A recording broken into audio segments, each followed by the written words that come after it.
Assalomu alaykum, hurmatli kitobxonlar.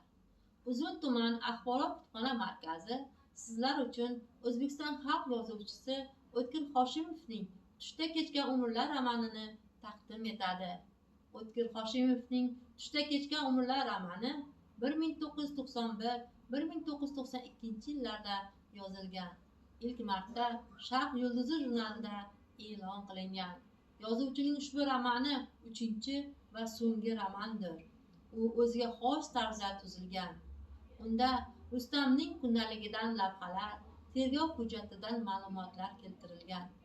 O'tkir Hoshimovning asaridagi bosh qahramon Rustam obrazi orqali afg'on urushining ma'nosiz mohiyati haqida so'z boradi. Butun umri davomida siyosatni qilich va qalqon sifatida qo'llagan, necha ming odamlarning dilini vayron qilgan, yostig'ini quritgan komissar fojiaviy obrazdir. Shuningdek, asarda Qurbonay xola obrazi ham keltirilgan. U boshiga tushgan kulfatlarni mardonavor yenggan o'zbek ayoli timsolini gavdalantirgan. Mashhur adib O'tkir Hoshimov Tushda kechgan umrlar romanida o'tgan asr qatag'on qurbonlari, Sovet-afg'on urushining ayanchli voqealari, halok bo'lgan o'zbek o'g'lonlari, o'zbek ishi kabi alamli tarix hikoya qilinadi. Muallif voqealar zanjirini bir-biriga bog'lab ketadi. Voqealar kuz tasviri bilan boshlanib, kuz fasli tasviri bilan yakunlanadi. Kuz o'lim to'shagida yotgan bemorga o'xshaydi. Muallif ushbu jumlalar orqali asar qahramonlarining ayanchli taqdiriga ishora qiladi. Asarni o'qigan kitobxon Rustamga achinish hissi bilan qarasa, komissarga nafrat ko'zi bilan qaraydi. Rustam Sovet-afg'on urush qatnashchisi va shu qonli urushning guvohidir. Umrining oxirigacha shu xotiralar bilan yashaydi.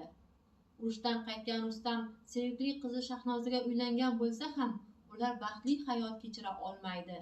Buning asosiy sababi deb urushda o'tirgan ruhiy jarohat deb hisoblaydi. Asar Rustamning fojiaviy o'limi bilan yakunlanadi. Romanni Tushda kechgan umrlar deb nomlanishga ikki xil qarash bor. Birinchi qarash asar qahramonlarining shodon hayoti, orzuga to'la kelajagi tushga o'xshab sarobga aylanadi.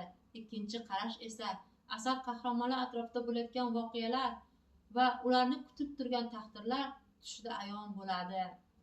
Asar haqida O'zbekiston qahramoni Said Ahmad shunday degan: asarni loyiqat va hissiz o'qib bo'lmaydi. U kitobxonni larzaga soladi.